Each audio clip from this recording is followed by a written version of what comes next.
Né? O Nelson Rodrigues dizia uma frase que receberia aos mineiros, e eu acho que essa frase se aplica ao brasileiro.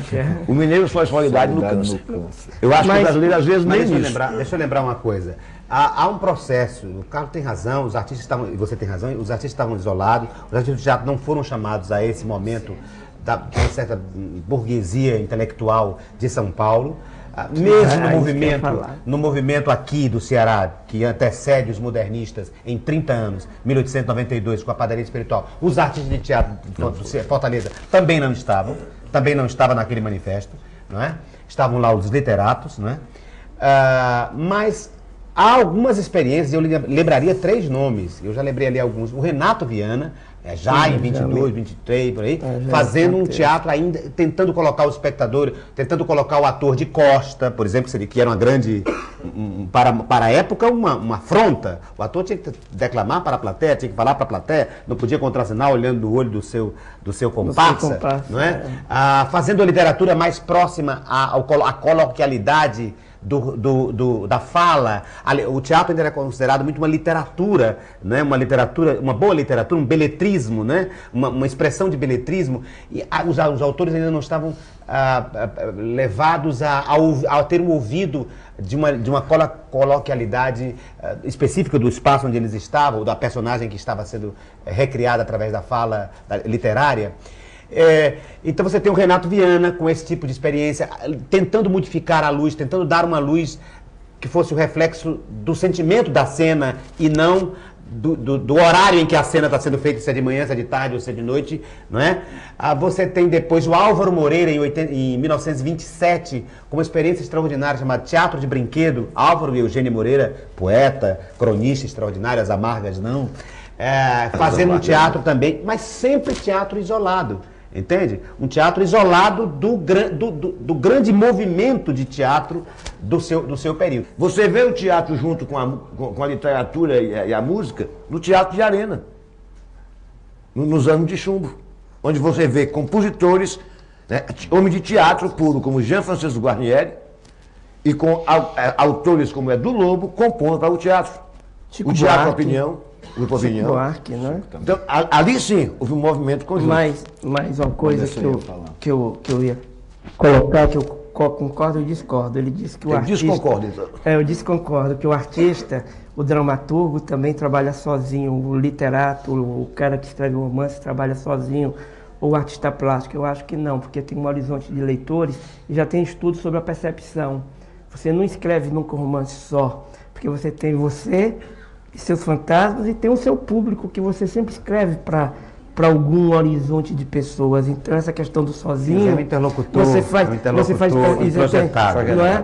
Então quer dizer, é uma coisa emblemática. Agora o que eu concordo é que o teatro brasileiro, ele ficou fora, ainda fica fora dos grandes projetos de políticas públicas desse país. E sempre ficou, né? Então quer dizer, nós tivemos, você falou no Grupo Arena, do Grupo Oficina, eles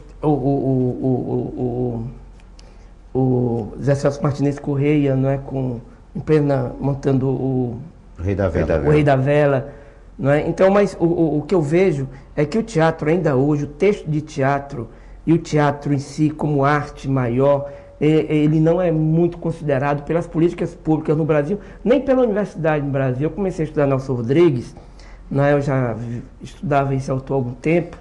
Né, fiz alguns cursos de teatro e comecei. E depois entrei, se os meus professores ouvirem eu dizer isso, vão me matar. Mas entrei na universidade para fazer letras, e meu objeto de estudo era Nelson Rodrigues, e era o ciclo mítico dele. Mas o texto, todos os professores ali torciam um pouco o nariz. Não é? Eu acho que eles não viam no texto do Nelson Rodrigues, eu dou um depoimento aqui, que eu não vou citar nome de professores, que é algo. Mas o teatro é que está fora da universidade também. O teatro é muito pouco estudado dentro da universidade. Não é? Eu troquei meu objeto de estudo porque sou jornalista e tive uma oportunidade de linkar memória com jornalismo a partir das entrevistas do Pedro Nava. Mas o que eu vejo, eu concordo plenamente com isso. E aqui no Ceará, para nossa Ceará, puxando, nunca teve políticas públicas sérias para o teatro cearense, nem para o teatro brasileiro. Agora, um paradoxo que foi na ditadura militar, também ela exilou, ela proibiu, mas também gastou muito dinheiro com teatro, não é, Ricardo Guilherme? Antes da Não gente é? ir para voltar a bola para o Ricardo, era a tanta pergunta coisa. que estava direcionada para o Ayrton, é sobre a fragmentação. Para a gente aprofundar, não ficar só no historicismo, a gente aprofundar um pouco a questão do modernismo. Essa questão dos planos, dos diversos planos, o rompimento com a linearidade da arte, da narrativa. Por que isso vem com o modernismo? Estaria atrelado a uma alma do homem moderno fragmentada, essa fragmentação? A gente sabe da relação das artes com o Freud, com o Jung, com todos esses... Queria fazer essa... Eu tenho dois pontos de análise a partir daí. Até o século XIX, o homem tinha uma visão muito Positivista. restrita do mundo. Né?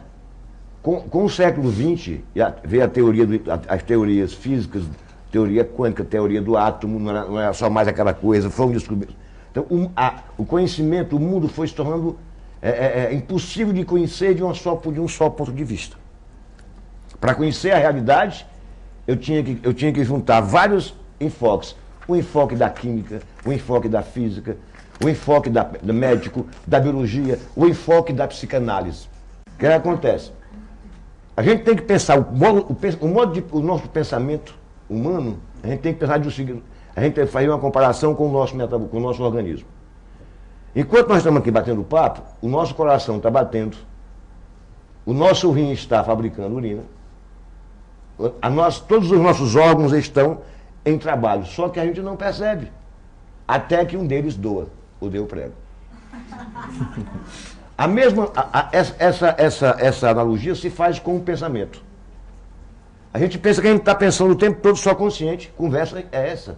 Enquanto nós estamos aqui discutindo o inconsciente na obra do Nelson Rodrigues, no modernismo, essa fragmentação, ao mesmo tempo meu inconsciente está trabalhando, e eu não estou por dentro disso.